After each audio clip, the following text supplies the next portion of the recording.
Que não é uma aula expositiva. Não é uma aula expositiva. Ah, acho que eu esqueço. Bora ver em quantos minutos eu faço a chamada. Eu não quero depender de usar formulário de chamada. Ana Beatriz, Presente. Ana Marcela, Ana Roberta, Presente. Ângela, Professor, Ângela. Presente. Quem falou professor? Foi a Marcela? fui eu, é que meu microfone não estava ligado, eu queria saber se não me escutou. Brene, escutei.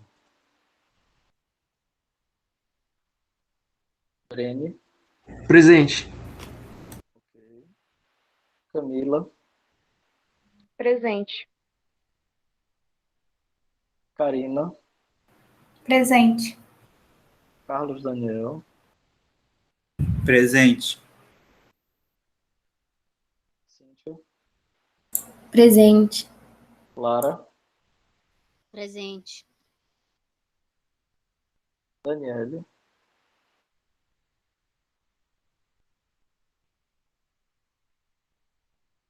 Daniele, Elaine, Presente. Gabriel de Figueiredo, Gabriel Magno, Presente. Gabriel Sá, Presente. Geisa, Presente. George Vale, Giovana, Presente. Giovana de Souza, né? Sim. Certo. Giovana Pinho, Presente. Gisele, Jadson, Aqui. Jéssica, João Vitor, Presente. Jordane, Aqui, professor. Júlia, Me ouviu, professor? oi, Jordane, o senhor ouviu? sim, presente. Juliana Góes, Queiroz, Presente, professor. Juliana Guedes, Calil, Calil tá aí. Presente, professor. Karen Fernandes, Presente.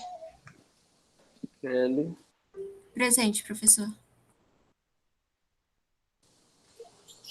Kathleen, Presente, professor. Letícia, Presente. Luíse, Presente. Lucas Leal, Presente, professor. Lucas Mourão, Presente. Maicon Douglas, Presente. Marcelo Rodrigo, Presente. Márcio Régio, Marlon, Presente, professor. Professor, tem muita gente falando no chat aqui que está presente. eu já verifico o chat. Tá bom. Mayra, Presente. Michel, Patrick, Aqui, Patrick, presente. valeu, Pedro, Presente. Samile, Presente, professor. Vanessa, Yuri. Presente, professor. Ok, olhando o chat. Professor, eu tava aqui. Tava no Ok. mudo do meu PC. Eu nem vi quando o senhor voltou. Daniele e Jéssica. Deixa eu voltar no nome de vocês. Jéssica Cristine, presente. Daniele Galeno, presente.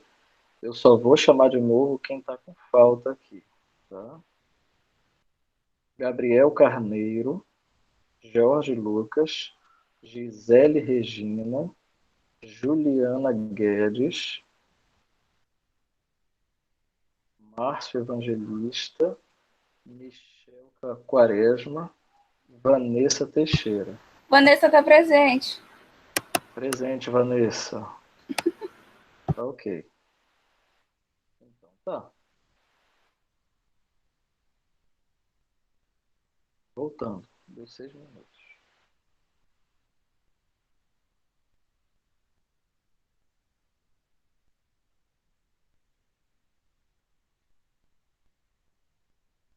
Então vamos lá. Eu tenho certeza que vai ser mais fácil para a gente tratar da conceituação, da terminologia da arquitetura.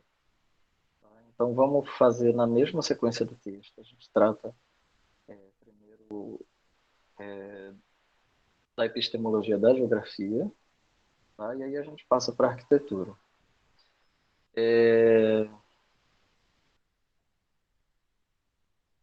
As autoras começam tratando sobre a geografia, inclusive elas vão apresentar aquele quadro histórico, em que elas apresentam os 3 períodos da geografia, né? Mas eu anotei algumas citações, eu quero que vocês me ajudem a explicar essas citações. A primeira delas é sobre o Milton Santos. Milton Santos, eu estou na página 804. E aí, quando eu vi que vocês estão chamando as páginas de 800, peraí. A 804 é a... É porque a gente está pela página do PDF. É a mesmo. página 2. É a 2. Tá? Vamos lá. Milton Santos, sabidamente um dos maiores expoentes da geografia brasileira, está na introdução. Registra com razão que essa disciplina se ressente de uma epistemologia claramente expressa. Por que Milton Santos se ressente disso?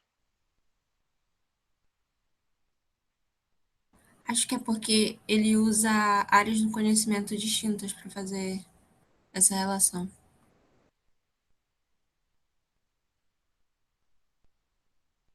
Tem mais, gente.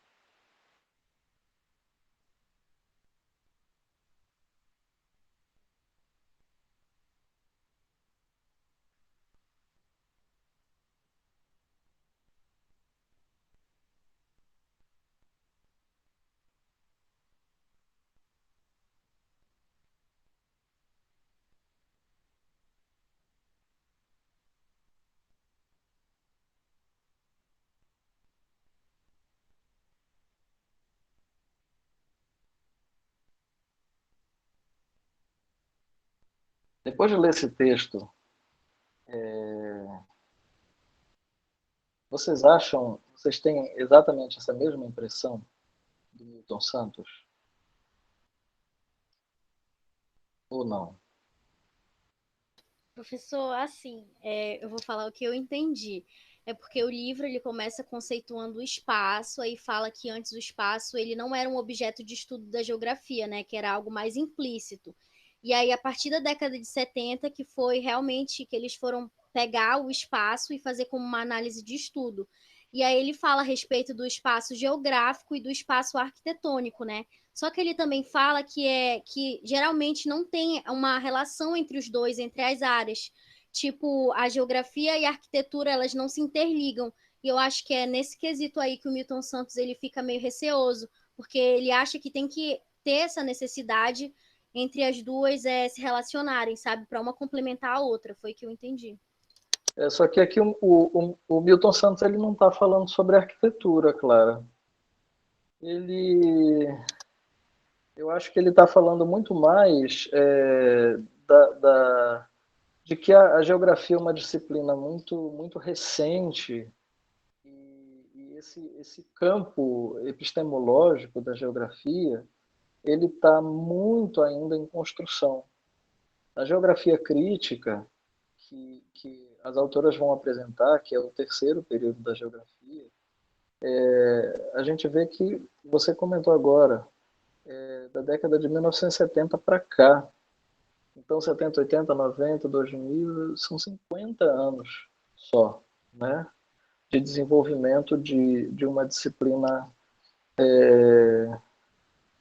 que é aceita como ciência social, que é uma disciplina teórica, ou seja, não é mais uma disciplina que era como antigamente uma disciplina mais natural, mais mensurável, né? E que, por ser hoje uma disciplina mais teórica, ela exige um campo de significados, ela exige um campo conceitual, teórico mais elaborado, e que, por causa disso, esse campo conceitual ainda está muito em construção. Eu acho que, do momento em que Milton Santos escreveu isso, e a gente vê que essa citação do Milton Santos é de 2006, então, olha só, quando Milton Santos escreve isso, do surgimento da geografia crítica, até quando ele diz isso, são só 30 anos, são só 3 décadas que se passaram. Né? Quando ele elabora essa frase para hoje, já se passaram mais 20 anos de elaboração conceitual. Eu acho que a geografia ganhou muito nesse tempo. Não é assim que eu mesmo esteja discordando do Milton Santos, mas é que a gente também tem que colocar algumas coisas no lugar. Né? A gente precisa ser crítico no sentido de pegar as próprias citações, as fontes que a gente encontra, e colocar elas no tempo e no espaço. A gente está lendo Milton Santos, beleza, mas em que ano ele falou isso?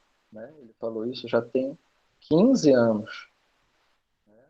Pelo menos a publicação é de 15 anos atrás. Ele falou isso há 15 anos realmente?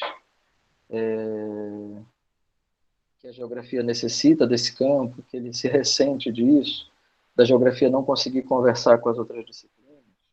Enfim.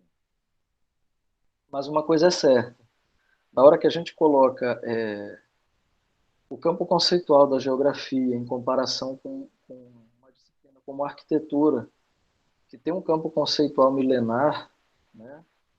Que na hora que a gente estuda questões como o espaço, a composição do espaço, a harmonia, o equilíbrio, a proporção, a gente vai à Grécia Antiga, né? A gente vai a mais de 2000 anos atrás. Aí a gente realmente tem dificuldade de entrar numa discussão conceitual histórica com algumas outras disciplinas, porque não tem outras disciplinas essa mesma antiguidade no campo epistemológico, mas apenas isso, né?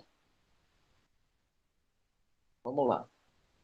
Em seguida, ainda na introdução, elas apresentam, quando eu disser aqui elas, eu estou falando das autoras, tá bom? Elas apresentam uma citação do Bruno Zev. E assim, gente, elas apresentam um quadro de autores da arquitetura e da sociologia, da geografia, muito rico, tá?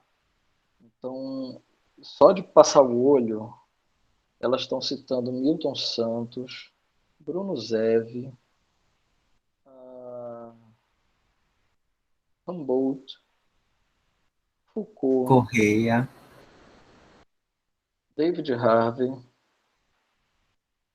que são clássicos, são clássicos aqui.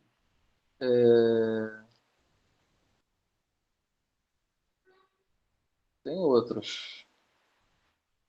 Quando entra na parte de arquitetura, então, elas vão falar do Alberti, Leon Battista Alberti, que é italiano, Lewis Mumford, Lefebvre, o Bruno Zev vai e volta, elas citam o Bruno Zev, Durand, Rossi, Aldo Rossi. Então, elas fazem um baita apanhado conceitual, teórico, tá? Que é bastante rico mesmo. Schorse.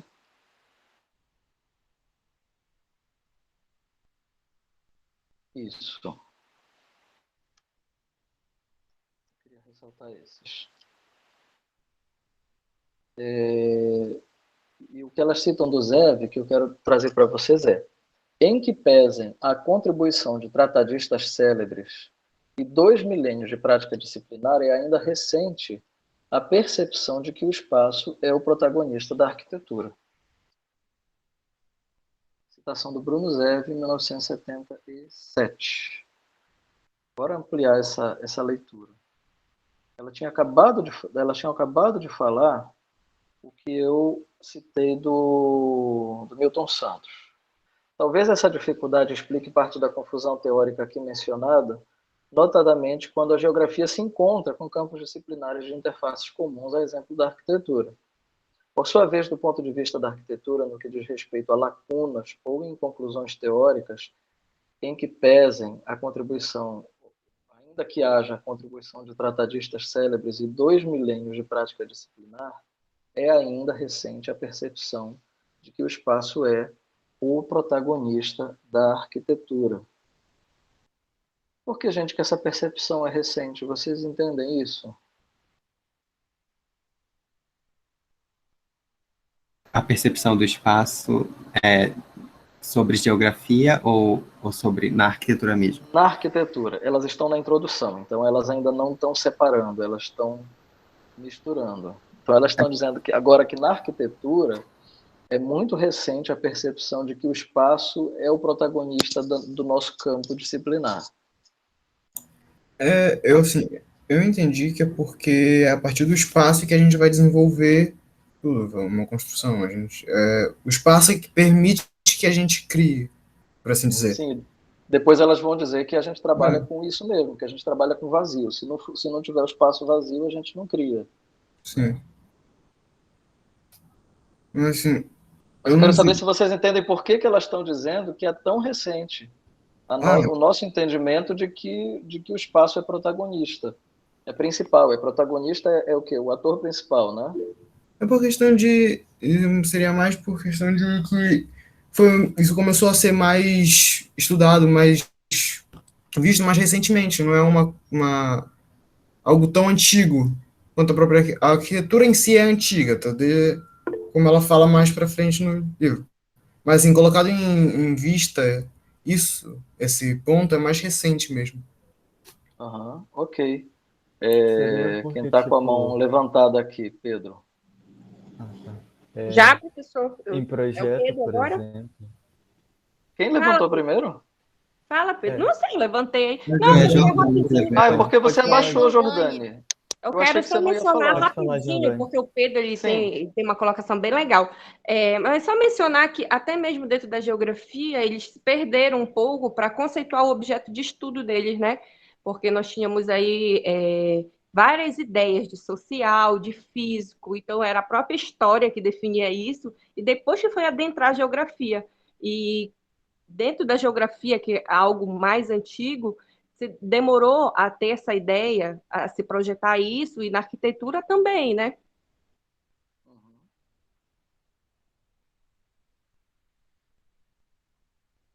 Vamos contribuir aí, Pedro. Eu fiquei com uma dúvida, porque, tipo assim, seria porque antes o foco era a construção em si, porque agora a gente tem projeto, né? E no projeto a gente projeta o nosso edifício, o que a gente vai fazer, mas a gente tem que estudar tudo ao redor, seja a vizinhança, o bairro, a cidade, a gente tem que saber como tudo funciona para a gente poder fazer um projeto bom. E aí antes, no caso, o foco em si era só a construção e pronto. Essa parte do texto me levantou essa dúvida. Será que é por isso, Pedro? Eu acho que tem um pouco a ver com isso, Beatriz. Não, o que eu ia falar antes não tem tanto a ver com o que o Pedro falou, mas sim com o que o Yuri falou, né? Porque eu acho que o que o Yuri falou meio que tem um pouco a ver com o fato de que a gente tem outros elementos agora para analisar na geografia. Não só aquela coisa natural, que tanto que ele fala isso no texto, né? A gente tem outros elementos, mas a grande dúvida que ficou, eu acho que foi porque foi uma coisa tão tardia em relação às outras, né? Tipo, isso de ser uma coisa mais ampla. Ou, enfim, esses outros estudos que a geografia permite agora. Uhum.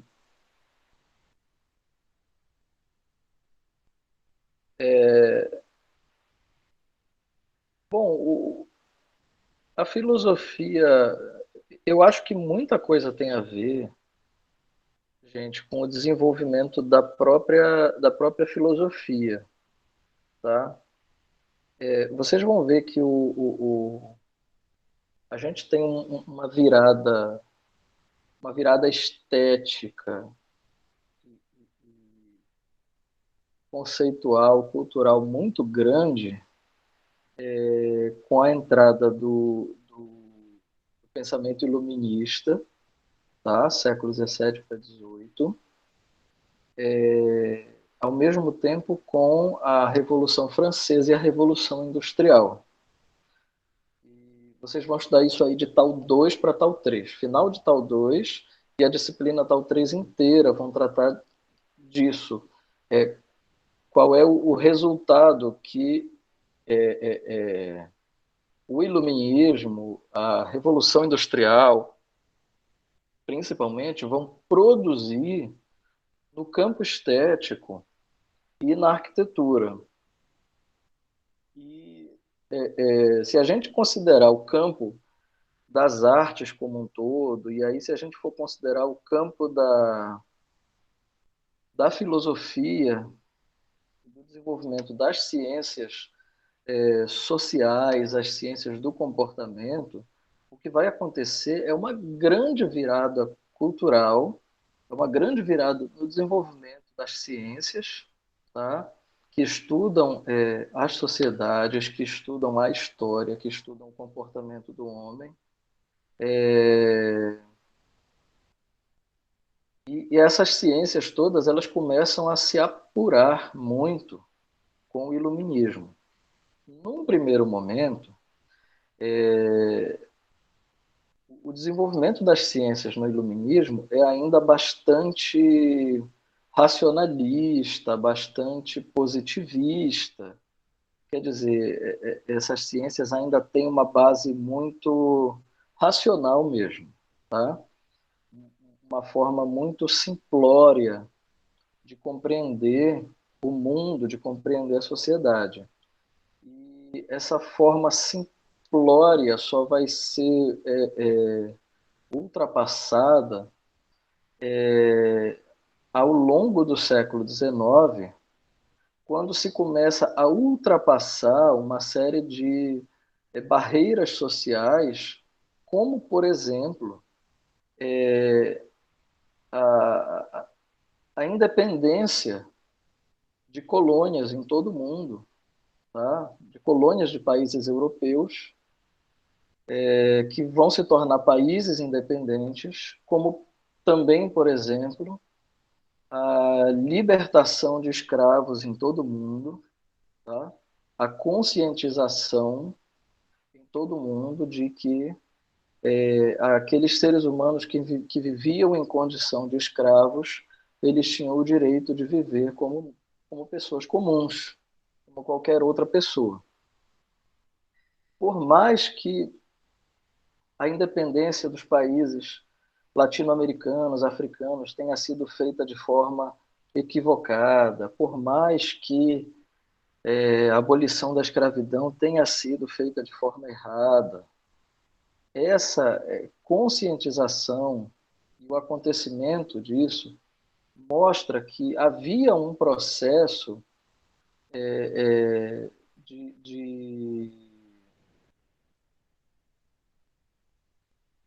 havia um processo de desenvolvimento das ciências, havia um processo de desenvolvimento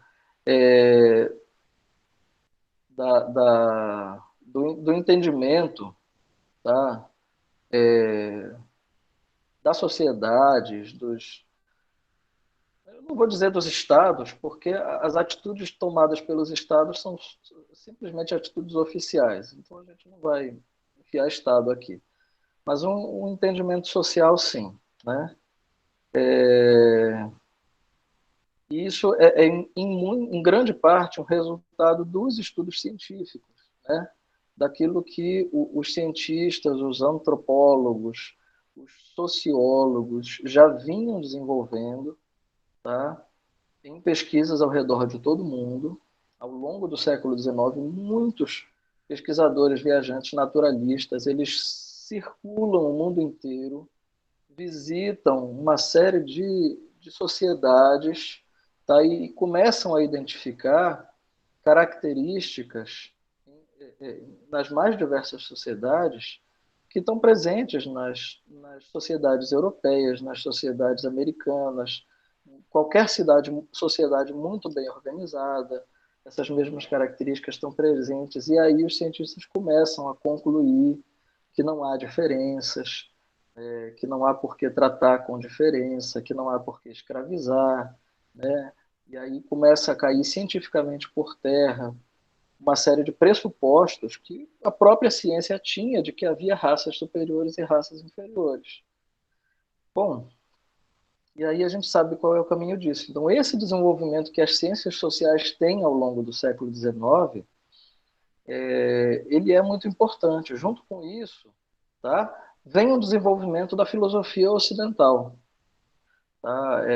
O desenvolvimento das ciências que estudam comportamento, ali entre os alemães e os franceses, tá? Da escola da filosofia alemã, bastante ligada ali ao Nietzsche, ao Freud, ao Jung, ao Schleiermacher, tá? Já no século XX. Então, a gente sabe que o desenvolvimento científico, o desenvolvimento do pensamento, está muito ligado a eles, e que todas as ciências vão beber muito do que vai se desenvolver no Ocidente nesse período. Tá? A própria arquitetura, que apesar de ser uma ciência milenar, como elas dizem, né, de trazer um legado de mais de 2000 anos de história, de conceitos e tudo mais, de repente que a geografia está discutindo espaço, de repente que está se falando sobre comportamento, sobre isso, sobre aquilo, e de repente que a arquitetura começa a discutir essas coisas também. Tá? Por quê? Porque, de repente, no século XIX, começa a se discutir o efeito da indústria sobre o homem. No século XX, começa a se discutir as sociedades modernas, começa a se discutir o monumento moderno, começa a se discutir a ausência do ornamento na edificação, né? Que é a edificação do movimento moderno. Começa a se discutir a possibilidade de existir beleza no grotesco, né? Então, a poesia Flores do Mal, de Baudelaire, que Charles Baudelaire publica, e que é tida por uma grande parte da sociedade como feia, como grosseira, na verdade, o poema, o objeto de arte, por assim dizer, introdutório da modernidade, da chamada modernidade, nas artes e na cultura ocidental. Por quê? Justamente porque ele inaugura a noção de que é possível se ver beleza no feio, de que é possível se ver beleza no grotesco, né? Ou melhor, de que é possível se ver beleza no comum. E aí a gente vai começar a ver beleza em obras de arte que são deformadas, beleza em obras de arte que representam cenas tão comuns, tão cotidianas, tá? Que a gente não veria beleza anteriormente em obras como aquelas, que são temas típicos do movimento moderno, do modernismo brasileiro, tá? Em autores como, por exemplo, a Anita Malfatti e outros. Então, eu acho que essa citação do Bruno Zev passa muito por aí.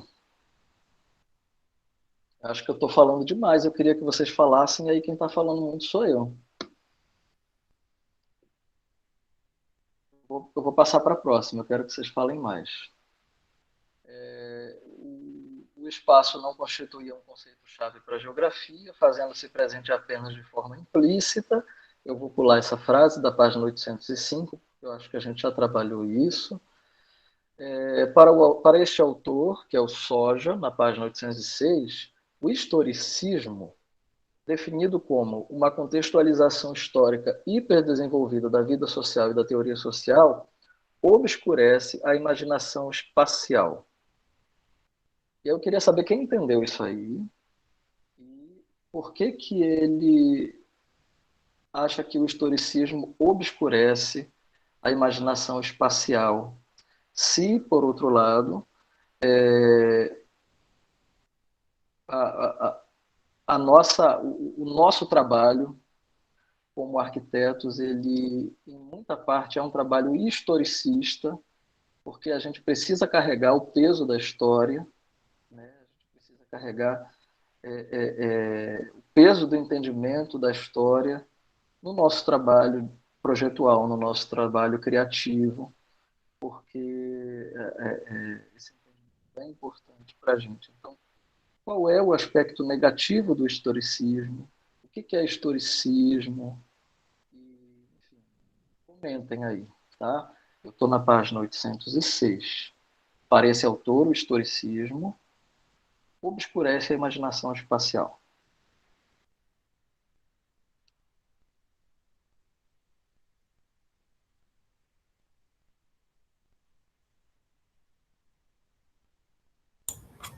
Professor, eu não entendi muito bem, mas é por uma outra questão, é porque eu não consegui definir exatamente o que seria o historicismo. Apesar de eu ter pesquisado aqui rapidamente para tentar entender, eu não consegui entender, isso me prejudicou, essa parte. Não sei se mais alguém... 805, 806. Não sei se mais alguém não entendeu, porque não conseguiu entender o que seria o Quem mais historicismo. fala aí?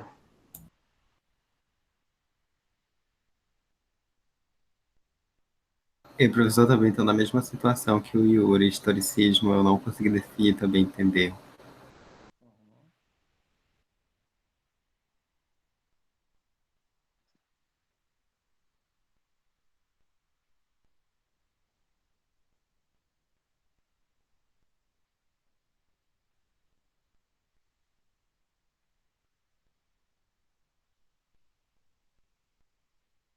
Eu joguei no Google e fala que o historicismo é uma forma de entender. Peraí, que eu vou até ler aqui. É uma forma de abordar fenômenos e culturas humanas, né? E aí, tipo, vamos supor que aí a Igreja Católica não foi muito bacana uns séculos atrás. E aí a gente estuda a história, por exemplo, a história da arte e da arquitetura, com base nisso, e a gente tem só uma visão das coisas. Pode ser isso? Tipo, eu vou fazer... É por aí, é por aí.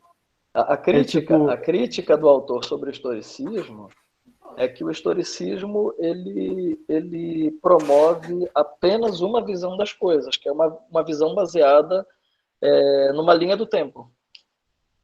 Entendeu?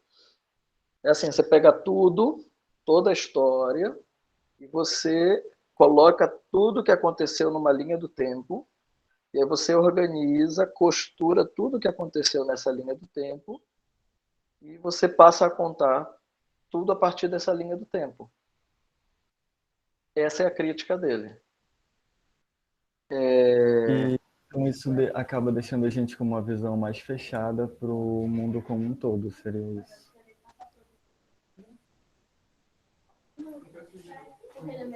É por aí, Kelly. É por aí. A gente vai passar um pouco das 4 hoje, tá, gente? São 4 em ponto agora. Não tem problema? Alguém tem que sair agora porque tem médico, porque vai dar de mamar, porque tá na hora do remédio. Eu falo meio brincando, mas é sério. Se alguém tem compromisso agora, tá saindo, porque eu sempre estou encerrando às 4, é só falar. Eu não vou dar falta. Professor, o Oi, Gabriel, Gabriel. eu tenho compromisso agora, professor. Vou ter que sair, que eu tô aqui pro terreno, aí meu pai só tá esperando terminar a aula, a gente já tá saindo já. Falei que ia acabar 4 horas a aula. Tá bom. Muito chata a tua situação, Gabriel. Eu não queria estar na tua pele. Eu não queria estar na tua pele. Tá bom. Tá? Tá. Valeu. Obrigado pela aula, professor, tá saindo. Tá certo. Depois você assiste aqui o restante da aula. E professor? Oi, Lucas. Então, o historicismo seria a tentativa dos historiadores tentar encaixar todos os eventos em caixinhas de tempo. Isso. Então, Aliás, então veria disso meio que o preconceito que a sociedade moderna tem de construir, por exemplo, uma arquitetura mais clássica, porque por exemplo, se tu quer construir, não sei, alguém te chama para construir uma edificação qualquer, aí tu propõe sei lá, uma arquitetura, não é parisiense, mas é aquele europeu mais antigo, o europeu clássico. Eu não sei se ela viria isso com bons olhos, porque hoje o que está em alta, né, é aquela construção super moderna, que é uma parede lisa, branca, gesso. É porque, assim, só uma coisa que tem a ver com o que o Lucas falou. Vai. Perdão, é só pra. É que tem uma coisa a ver com ele. É que eu acho que quando reúne toda essa linha da história e tudo, essas coisas, eu acho que pra gente remete muito a uma visão meio colonizada. Pelo menos foi isso que me lembrou agora que o Lucas falou um pouco, tipo, da gente ter essa visão. E por isso essa coisa da arquitetura europeia e tal, isso que ele falou. Faz sentido ter essa visão de colonizado, mas tem uma construção... Estou buscando o colonizado aqui na minha cabeça. Porque eu acho que a gente consegue manter bem a ideia de que nós fomos colonizados, nós tivemos perdas, a nossa história é essa, quando a gente olha para tudo sob um ponto de vista historicista. Uhum. Quando a gente escreve uma linha do tempo, tá? Existem, não sei, 1000 pontos de vista possíveis, tá? Sob o aspecto historicista, porque a história ela não é fechada, a história ela é aberta, tá? Então, ser historicista não é você se apropriar do discurso de uma pessoa, tá? Você pegar uma história oficial que contam nos livros e ficar repetindo aquela história. Ser historicista não é isso, entendeu? Ser historicista é você ser apegado à história. Então, por exemplo, eu vou dar um exemplo bastante prático. Século XIX. Revolução Industrial. Houve um grande embate estético, tá, no mundo estético, no campo das artes e da arquitetura, que era entre os historicistas e os não historicistas.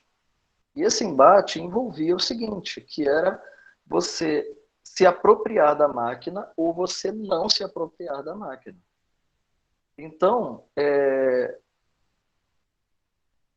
existia um grupo de arquitetos, artistas e artesãos que eles não aceitavam a inserção da máquina no nosso cotidiano. E eles criaram associações começando pelo Arts and Crafts na Inglaterra, tá? Chefiado pelo William Morris, inspirados em John Ruskin, um pesquisador medievalista, historicista, tá? Inspirados em John Ruskin, que é o pai do restauro. O pai do restauro, vocês vão estudar isso em teoria da conservação, técnicas retrospectivas, tá bom? Inspirados em John Ruskin. Então, eles desenvolveram o melhor que podiam as artes e ofícios baseados nas artes manuais, no artesanato, na produção em massa, mas tudo baseado no artesanato, baseado nas guildas, baseado nas associações de artesãos e artistas. Tá? Por outro lado, surge um grupo de artistas e artesãos que se associa não para fazer frente à indústria, mas para se apropriar do processo industrial e começar a desenhar produto para ser produzido pela indústria. Então, assim se destaca, por exemplo, a Bauhaus na Alemanha, tá? Que começa a desenhar ferro elétrico, mesa de passar roupa, aparelho de telefone, aparelho de rádio, e começam a projetar casas, e começam a fazer um monte de coisa pensando o que a indústria pode produzir e de que forma nós podemos produzir para a indústria assinando o objeto industrial. Tá? Então, a indústria alemã dá um boom nessa época, justamente por causa do trabalho da Bauhaus, que era uma escola, a Bauhaus é uma escola de arquitetura, escultura, tapeçaria, artes visuais e tudo mais, mas ligada a Werkbund. Pode abrir. Pode abrir.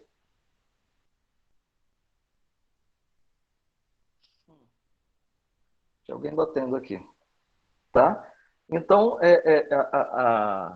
a Bauhaus é extremamente progressista, tá? E o Arts and Crafts é extremamente historicista.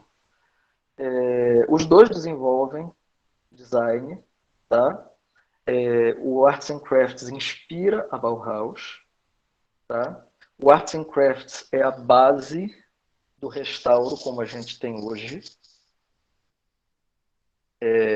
Ele é o início, um começo muito importante para o desenvolvimento do restauro, e a Bauhaus é um desenvolvimento muito importante para o que a gente tem como design e para o que a gente vai ter como arquitetura moderna, do movimento moderno.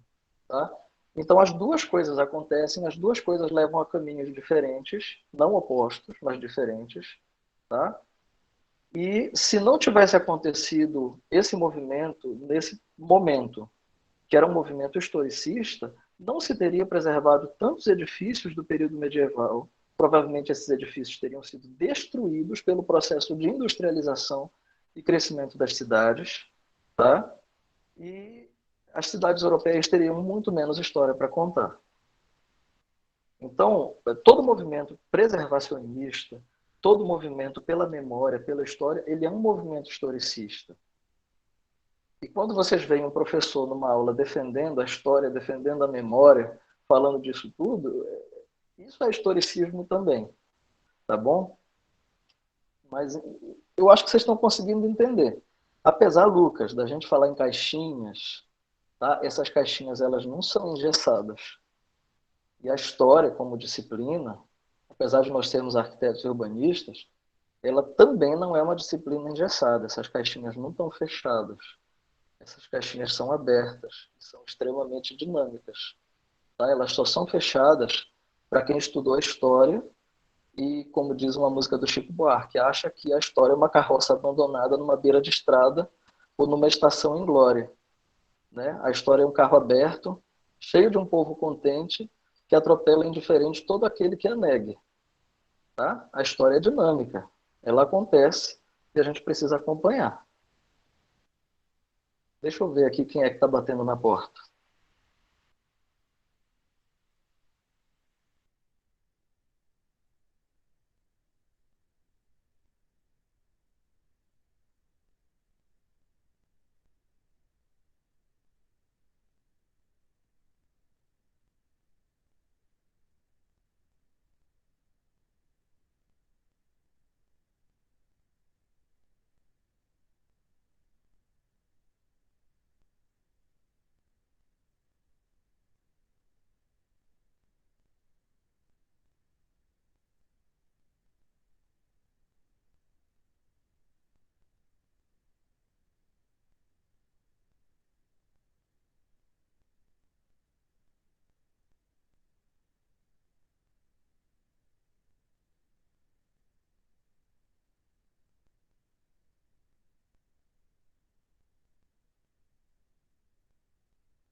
Quem é que tá de gracinha aí?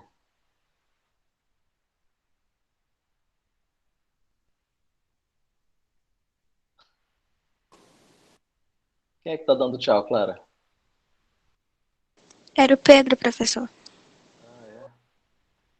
Eu achei que era o Marlon. Era ele, professor.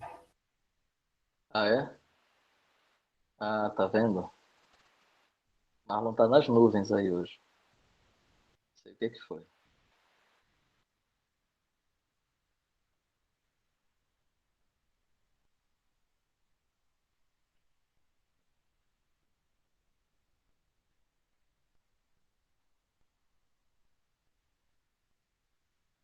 Bom, deixa eu ver aqui. Lá atrás.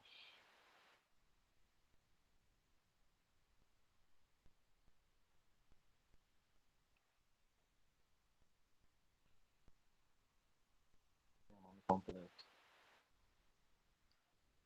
Elas identificam 3 períodos da geografia como disciplina, que são a geografia tradicional, do século XIX até a primeira metade do século XX, que trabalha basicamente a geografia natural, né? A paisagem, a região, a natureza, a geografia vista como natureza, apenas precisando ser registrada, descrita. Jordânia, vai.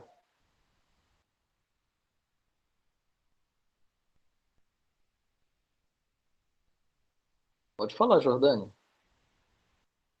Professor, no paisagismo, que eu me interesso muito em arquitetura, essa questão de espaço vai ser abordado, o espaço abordado dentro da arquitetura ou dentro da geografia, ou de ambos, ou não? Eu não entendi sua pergunta. Quando eu vou projetar em paisagismo, que já que é uma área que aborda tanto geografia quanto arquitetura, essa questão de espaço, eu levo mais para a definição de arquitetura, né? Sim, sim. Porque é como as autoras comentam no final do trecho sobre arquitetura, que o espaço na arquitetura, assim como o espaço na cidade, ele é um espaço de criação. Você trabalha com o vazio, tá? E você interfere no vazio, você compõe com elementos a partir de uma linguagem pré-determinada, tá? E você interpõe aqueles elementos, justapõe elementos de uma forma que eles não estavam colocados antes, tá? E você compõe um novo espaço para o homem. E você cria um novo espaço interno, seja um espaço intramuros, que é o espaço edifício, o espaço arquitetônico, seja o espaço urbano, que é edificado que é o espaço entre edifícios, né? Ou seja, que elas não tratam o espaço paisagístico, tá? Que também é um espaço de projeto, e que por mais que ele seja semelhante ao espaço natural, ou que ele tenha semelhanças com o espaço natural, porque ele é composto por elementos naturais. Quando você insere a pedra, quando você insere a planta, quando você insere a água, quando você insere elementos que são da natureza, mas você está inserindo tudo isso a partir de uma estética compositiva, de um processo criativo, de um processo projetual, tá? Então tem ali um espaço que é constituído para o homem, tá? Perdão, elas separam justamente o espaço para o homem do espaço pelo homem, né? O espaço para o homem é o que elas chamam de espaço natural. E o espaço pelo homem é o espaço em que o homem interfere, que ele faz para si mesmo. Tá? O espaço paisagístico ele é exatamente isso, é o espaço feito pelo homem, assim como o espaço arquitetônico e o espaço urbano. O espaço paisagístico é um espaço constituído pelo homem. É aquele espaço em que o homem decide interferir e que ele constitui para si mesmo, tá? Para seu uso. Ah, entendi. Boa explanação, professor. Ficou bem nítido. Obrigada.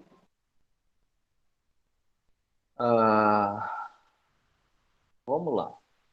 Vamos para encerrar 16h30. Tá?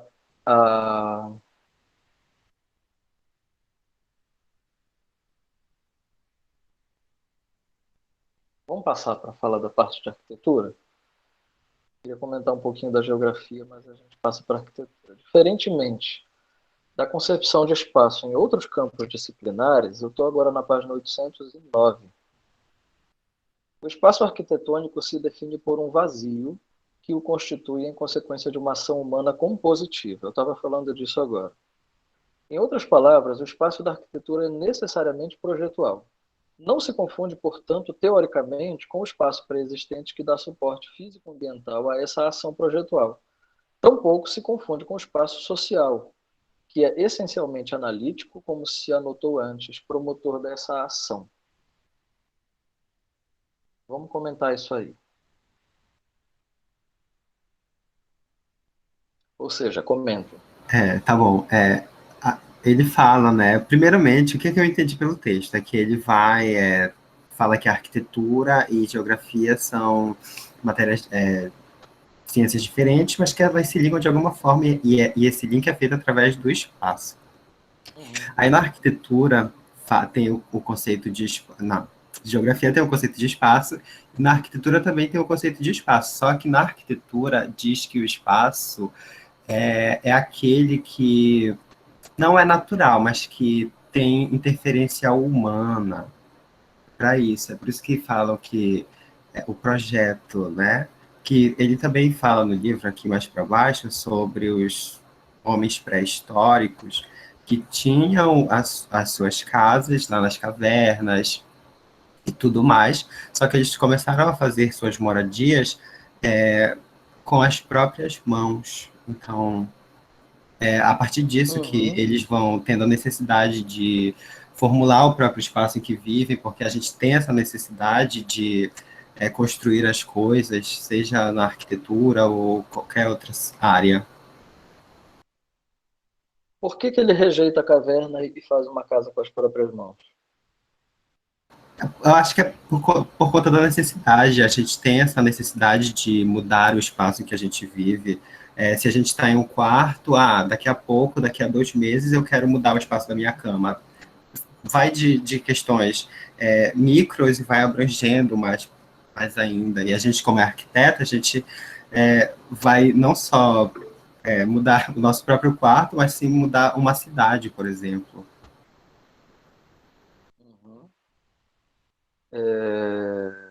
Carlos, depois Yuri.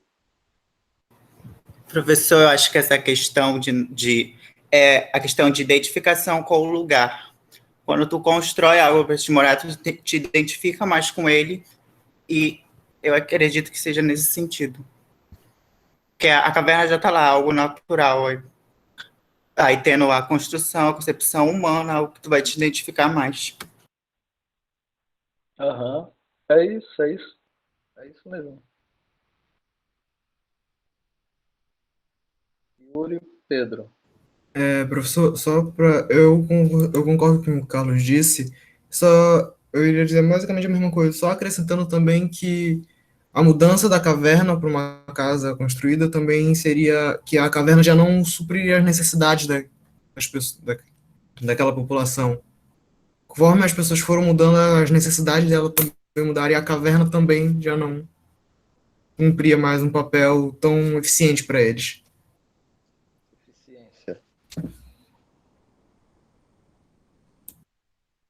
Porque quando a gente projeta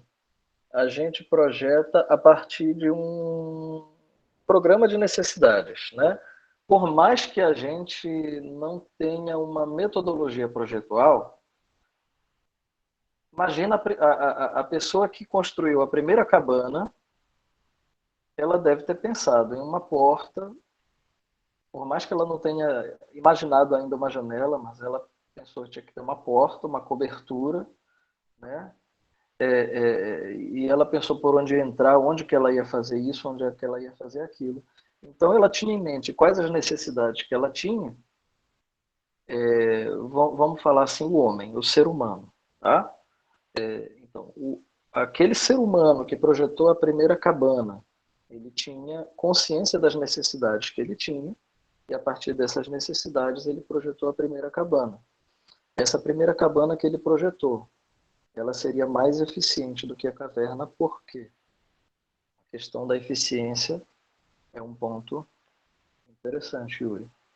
Obrigado. Pedro, você vai falar? Professor, eu ia falar o mesmo, tipo, a gente tem uma necessidade de humanizar as coisas, né? E as nossas prioridades vão mudando com o tempo, então por isso acho que o homem saiu da caverna, o mesmo que vocês falaram, o homem saiu da caverna para construções feitas por nós mesmos por causa disso. Tem algumas pessoas que eu estou achando muito caladas hoje. Será que eu falo o nome?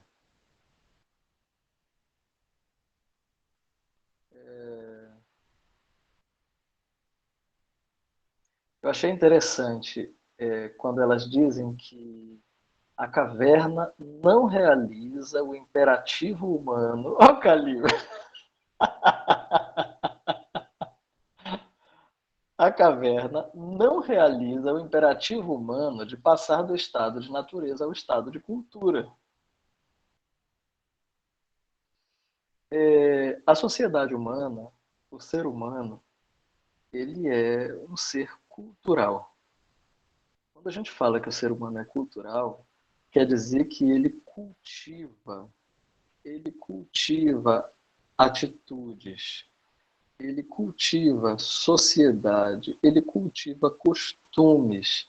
E dentre esses costumes, vocês vão ver que o ato de construir, os métodos e técnicas construtivas, os materiais que se usa para construir, tá? Eles fazem parte da cultura social, da cultura de cada sociedade. Quando você sai de uma região para outra, de um estado para outro do Brasil, mesmo dentro da região amazônica, a cultura construtiva já muda. Tá? Então, a cultura é um imperativo humano. E a caverna, ela não realiza esse imperativo. A caverna não realiza o imperativo humano da cultura. A cabana, sim. A construção realiza. Tá? Bruno Zev diz categoricamente, página 813, tudo o que não tem espaço interno não é arquitetura. Por que ele fala na negativa? Explicai-vos.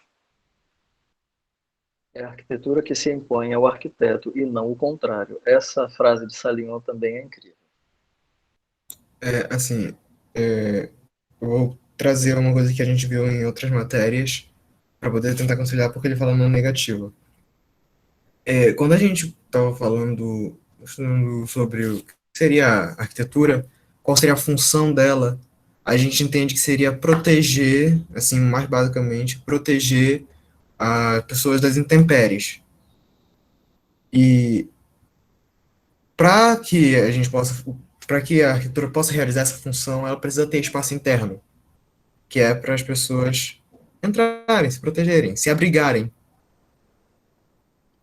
Caso seja uma construção que não possua isso, ou então possa disponibilizar, no caso, por exemplo, de muros, que ele fala mais lá para frente sobre muros, telhados, alguma coisa assim, eu não lembro direito agora, tem que ver as anotações, mas seria basicamente isso, possibilitar que as pessoas habitem ali. Por exemplo, se eu levantar um pilar aqui, Posso falar que isso aqui é arquitetura? Não, porque eu acho que ele não exerceria a função, só é um só isso. Eu acho que é basicamente isso.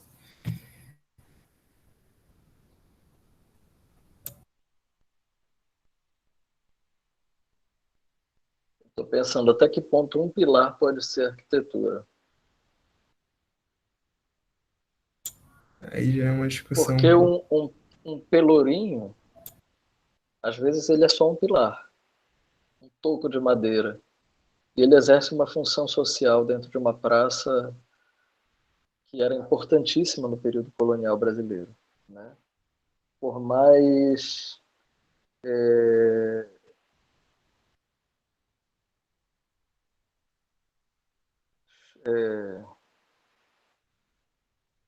inferior que fosse essa função.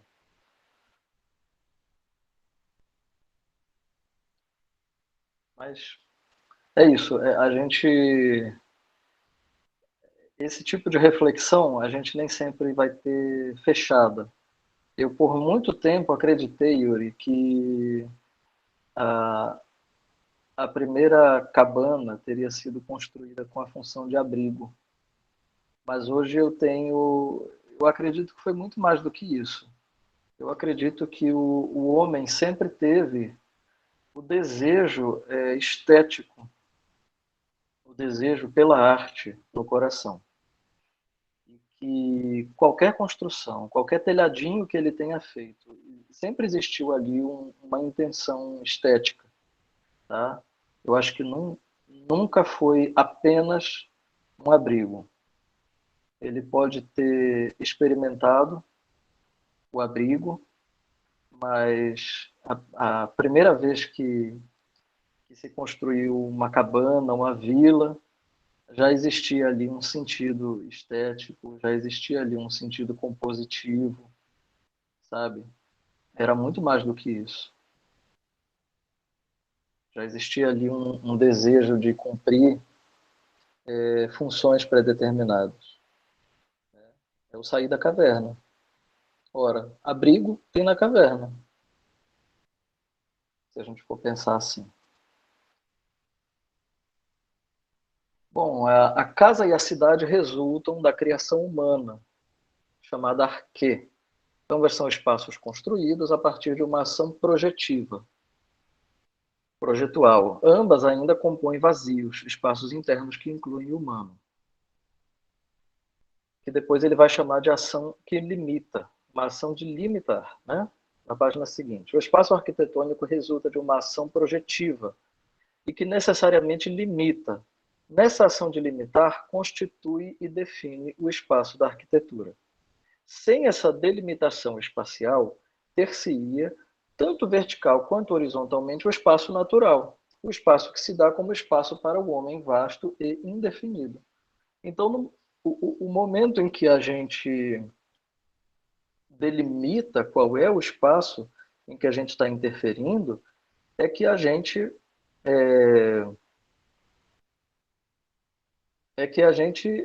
essa delimitação daquele espaço, o espaço de projeto, tá?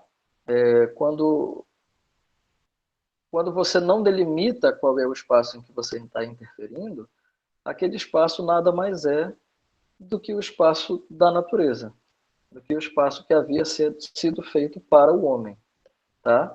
Da mesma forma, quando você abandona uma edificação, ou quando a sociedade abandona uma cidade, essa edificação ou essa cidade são tomadas de volta pela natureza e esse espaço passa a ser novamente o espaço natural constituído para o homem e não mais constituído pelo homem.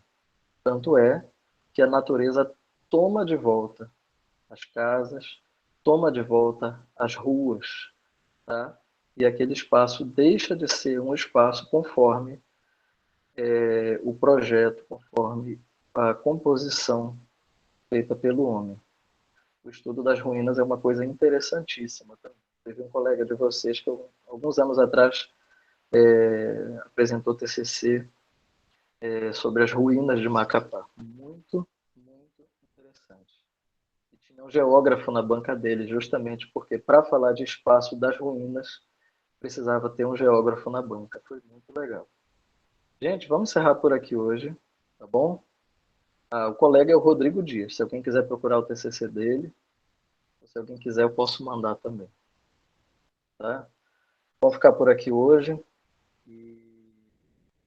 Alguém não respondeu a chamada? Eu vi que 2 entraram ainda agora. Não? Então tá certo. Todo mundo liberado, tá? Até a próxima semana.